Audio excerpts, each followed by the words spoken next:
Why it's so hard to let go of an ex. After a breakup, you will hit a point of realization that they're not coming back or that you don't want them back. In either case, you just want to let them go.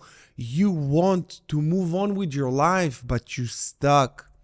Your mind is fixated on them all the time. You cannot let go. And in today's video, I'm going to cover 12 points as to why you feel the way you do and also how to overcome it. Because to let go and to get unstuck, you got to realize the root cause of it, why you feel the way you do. Once you do, this will help you to move forward with your life. I'm Coach Paz, Goldman, your relationship and breakup coach. Without any further ado, let's dive into number one, why it's so hard for you to let go of your ex and how you can actually do that. So number one is identity loss. This happens all the time, More often than not, when your ex breaks up with you, you lose the part of yourself. Due to the fact that your identity was woven with your ex, it makes it so much harder to let go. And I want you to pay close attention to what I said here. Your identity was woven into your relationship, meaning that when the relationship ended, you lost a part of your identity. And this is a detriment in a relationship when we don't have a sense of self, strong sense of self, strong self-love, much self-love. This is when people come together into a relationship because they need a relationship to validate themselves. And when you go into a relationship to validate yourself and to meet your needs, just the relationship to meet your needs, this is when you will be very codependent on the relationship for everything, for your identity, for your needs to be met, and you don't get into a relationship because of a want. You don't get into a relationship because you want it. You want that person. You choose this person. No. You go there because you need it. And when you need it, this is where you lose your identity. When the relationship is over, you're completely lost. You're like, what the fuck am I doing now? Who am I?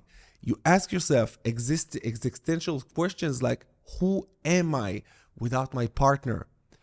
And this is where, when you're going through your healing journey, you're starting to fall back in love with yourself. You start to get to know yourself. You start to meet your own needs.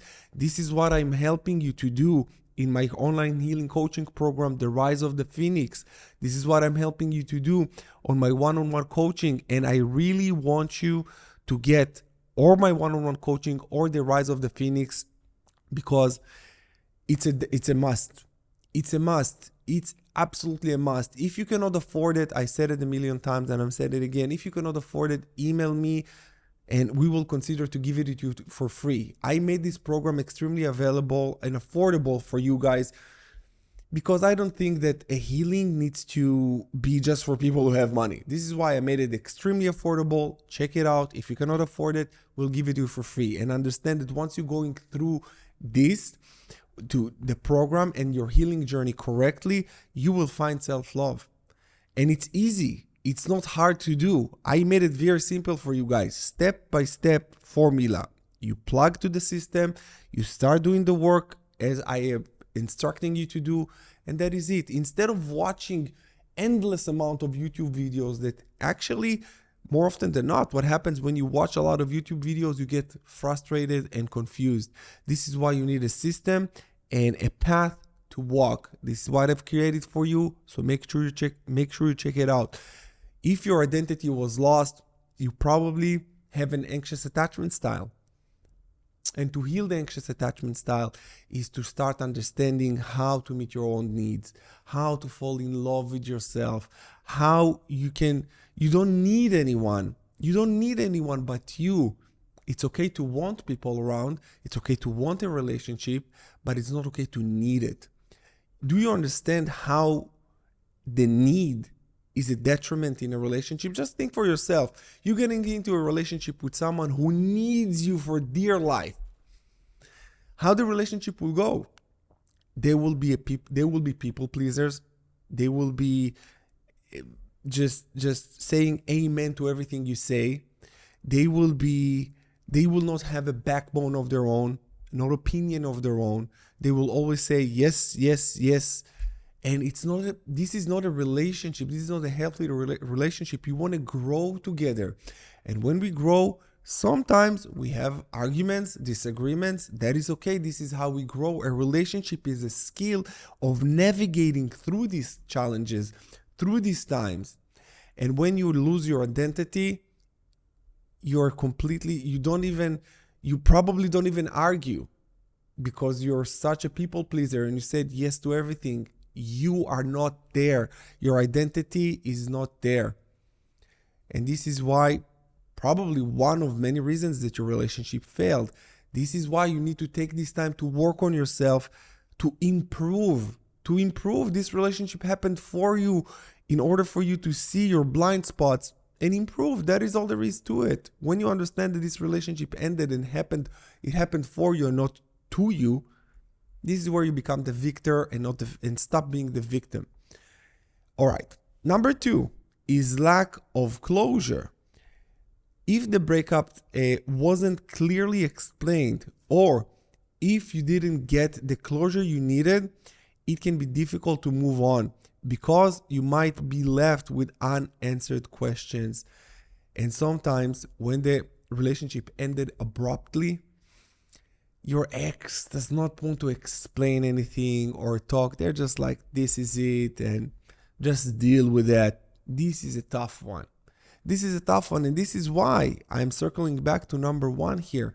When you know who you are and you're strong in your identity, you don't need closure. You don't need answers. You know who you are. You know what you've done. You probably reflected on what happened, and you understand for yourself why it happened, why it ended, and that's it. And you're okay with that. You don't seek closure from your ex. You get closure from yourself, because when you know yourself, again, I'm going to repeat it a million times if I need to for you to understand. When you know yourself and love yourself, no one can fuck with you. No one can talk back to you. No one can control your emotions. No one can control you. You're in control on yourself. And this is why I am urging you to do the fucking work on yourself. Because if you don't, next relationship, what happened in this one will happen again. And again and again and again. This is why people perpetuating the same type of behaviors in all of their relationships. And they're wondering how they dating other people, but they keep encountering the same type of problems. Have you ever wondered why? Now you can stop wondering, because they didn't change. Number 3, fear of being alone. Fear of being alone. The fear of being alone or not finding someone else can make it challenging to move on, especially if the breakup triggered anxieties about loneliness. This can be a very big thing, fear of being alone. And I want you to stop afraid of being alone. You find love once, you will find love again. This is how it is. Sometimes when relationship ends, you don't believe that no one will ever love you again. And I made a lot of videos about this. Make sure you check on my channel. He was the one. They were the one. You will understand that you just put them on a pedestal and you think that they were the one, but it's not. And I want to do just a little mini exercise for you. I give to my client all the time. What would you say in order for you to be able to understand that they were not the ones and you will find love again and just dismiss the fear of being alone? What would you say to a little kid? Let's say your child comes to you after the first heartbreak. Maybe they are teenagers and they come to you and say, Dad or Mom, they broke up with me. No one will ever love me again. I will be alone for the rest of my life. You will probably, deep inside, you will smile and you will say, they're so naive. They don't know. They will love again. Probably even get their heart broken again. This is just life. And you know that they will love again, but they cannot see it. And I want you to think, what would you say to this little kid? What would you say? You're going to say it's going to be okay. You're going to find love again. and maybe you don't see everything right now, but you can trust me. You will be okay. And then I want you to take whatever it is that you said to this little kid and say it to yourself. Because this little kid is actually you. This is your inner child. So say to yourself, you're going to be okay. You're going to find love again. You loved once, you will love again. It happens. This is just a part of life. That's it. Can be really that simple. People love overcomplicating things sometimes, and I'm not subscribing to complicated methods. I like to keep it simple, because if it's complicated, it's not good. Number 4, ego and self-esteem. Yep. Being dumped can impact your self-esteem and sense of self-worth. You may be struggling with feelings of rejection and inadequacy, making it harder for you to accept and move on from the situation. And rejection breeds obsession. Something that you must know, that rejection breeds obsession. When your ex rejected you, you became obsessed. Because us as human beings, we're used to live in tribes. We're tribesmen. And when we used to live in tribes, when we were rejected by someone in the tribe, that means death. That means that we're dying. That's it. We're about to die because we were exiled from our tribe. This is how detrimental it was for us back then. But today, we are still carrying the same level of fear, because this is innate within us. It helped us survive for millions of years. Now, for thousands of years, thousands of years. I don't know how long the human species are in existence, but still. So that helped us. So when we get rejected, we become obsessed because we need to be accepted by our tribesmen in order for us to survive. Now, welcome to the 21st century. If someone rejected you, it doesn't mean death. It doesn't mean that you're exiled. It doesn't mean that you're damaged. It just means that this person is not the right person for you. That is all there is to it. This is what it means. It's not a good match. And get this.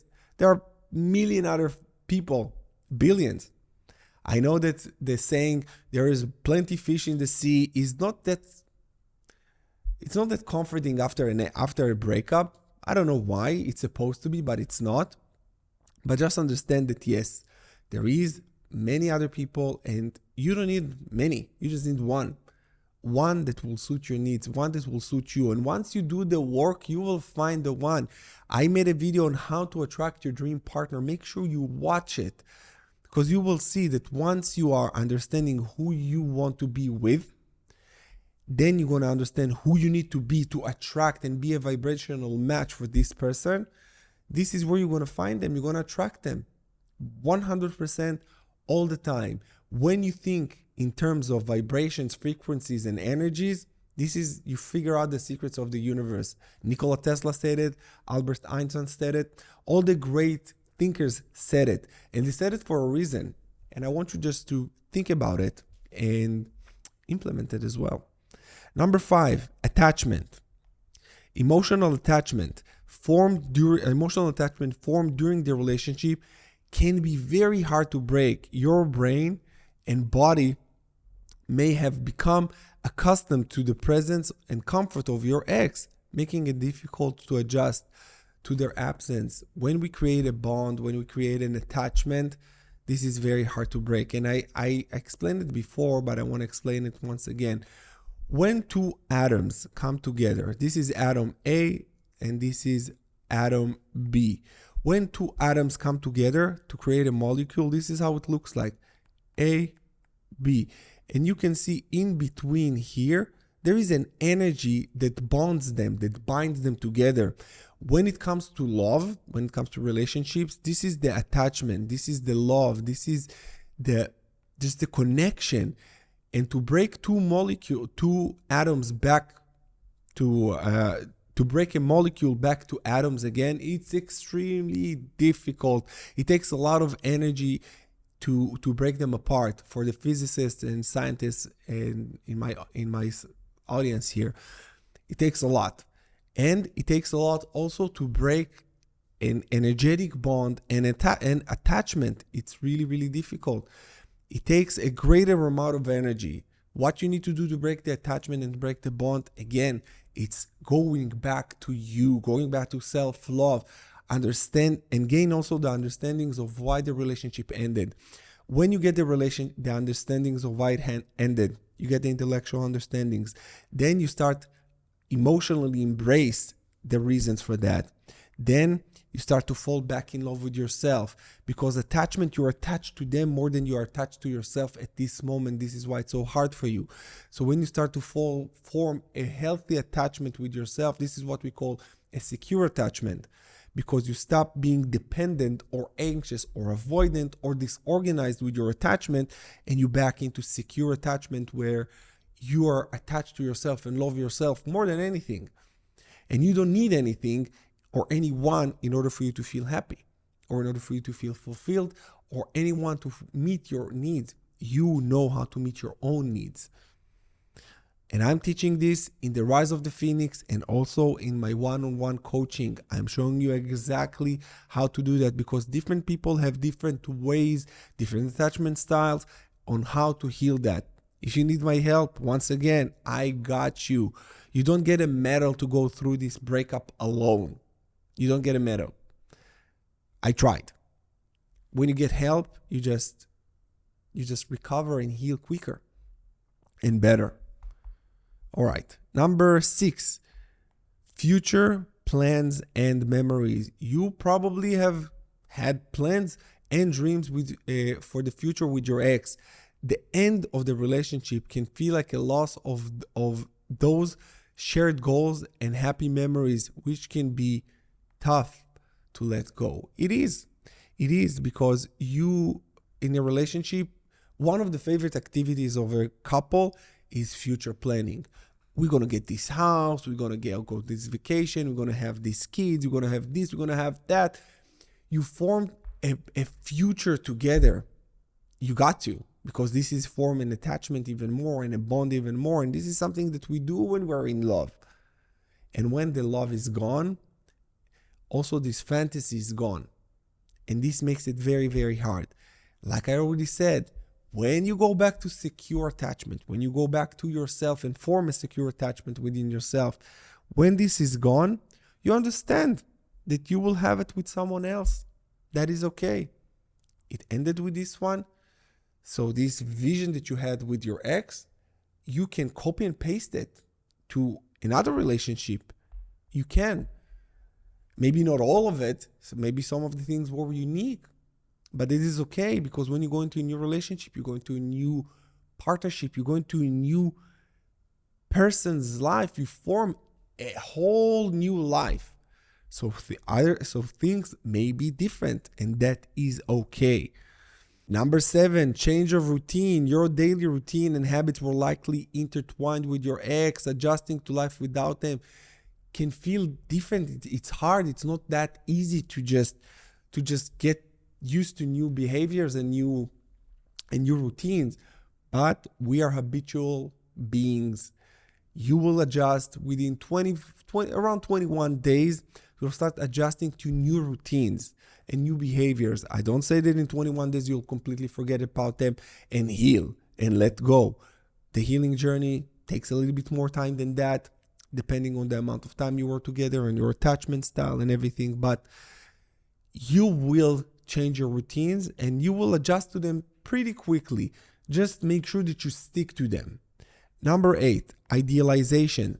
After a breakup, it's common to idealize your ex, put them on a pedestal, and the relationship, focusing on the positive aspects and minimizing the negative ones. This idealization can make it harder to let go. You got to put them into place. You got to put your ex into place, because if the relationship was so good and they were so amazing, the relationship would not be over. The relationship will be still ongoing. So take them off the pedestal. Understand that they weren't that great. Even think for yourself, when you guys broke up, you are idealizing something that they're probably not. Think about their good qualities that you loved about them, just even one or two. And then ask yourself how those qualities were applied in your relationships towards you. Let's say my ex was very kind and loving, very kind with people. She was extremely kind. Then I said, okay, was she kind with me and loving with me? No. She monkey branched on me. She cheated on me. So these qualities did not apply. So even though she had this quality, this quality was not being used in our relationship. And if she didn't use it in our relationship, she doesn't have this quality. It's like having a lot of money, dating a rich person, but they never invest money in you, never spend money on you. It doesn't really matter if they have it or not, if it's not being used in the relationship. And it goes from material things and goes for character traits. So think what your ex had, character traits they had that you liked, and how they were applied in a relationship. And you will see that they were not applied, and you're just idealizing and put them on a pedestal because you're still attached, you're still in love with them, and you still you don't love yourself enough at this point. Because once you love yourself enough, you will be okay. Once you hit this point of self-love, you will be okay. Number 9, unresolved feelings. You might still have strong feelings for your ex and the breakup. Those feelings unresolved, those unresolved feelings, this can create sense of longing and confusion. Of course it is. You will feel confused if you still have unresolved feelings. Unresolved feelings takes time and work. It's not just time. It's a combination between time and work. Because time is not a healer. Time is not a healer. What you do within this time is the healer. Many people just sit there and wait. When you sit there and wait, guess what? You can wait forever. The relationship will not fix itself. Their feelings will not resolve themselves. They will not process themselves. It's up to you to do the work. If you don't do the work, don't be surprised why it takes you so long to heal. Don't be surprised why you feel shit for such long time and you cannot get over them. If you don't do the work and you're just watching videos and gaining information and not applying it, don't be surprised. Number 10, fear of being alone. I think I covered fear of being alone at the beginning. Yeah, I covered that. So fear of being alone, already covered that one. Number 11, hope for reconciliation. You might hold on to your ex that they will come back, or that the relationship can be repaired, which can prevent you from fully accepting the end of the relationship, whether you can reconcile or not. Right now, you're not together. And I always say, in order for you to heal, you got to lose hope that they will come back. You have to lose hope. You have to, because the hope will kill you. Hope is a killer. In a breakup, it's a killer. In life, hope is a wonderful thing, but in a breakup, hope is a killer. So lose the hope and do the healing and move on. If they come back and you still want them, great. If they come back and you don't want them, great. It doesn't really matter to you at this point. And my best success stories with my clients is when their ex is coming back and they no longer want them. I love it when it happens, because they say, Coach, I just realized who I am, and I realized that this person is not good for me. Because if a person was able to let you go once, you don't want someone who he's able to let you go. You want someone who is unable to let you go and want to work on the relationship, just like you wanted to work on your relationship. Number 12, last but not least, the more invested you were in a relationship, the harder it can be to let go. Emotional investments can create deep bonds and can take time to dissolve. And this is where the more you put in, the more you invest, the more you got, the more you were there, the harder it is for you. And you will notice that not just emotional investment, it can be investment, financial investment, or any kind of investment, time investment. You put more into the relationship than your ex. So it was easier for them to let go because they invested less than you. This is just how it is. And for next time, you would know. When you see how much you invest, you make sure that they invest back. Your emotional and time investment and all of the other things in a relationship, you should make sure that this is a reciprocal relationship and not one-way street. Okay, now it's important to acknowledge these feelings and work through them gradually, focusing on self-care, seeking professional support, and engaging in activities that promote personal growth will help you in the healing process. So once again, you guys, I hope this video was helpful for you. If you need my help, click the link in the description below and you will find all the help that you need. I'm sending you love and healing, and I will see you again in the next one. Take care.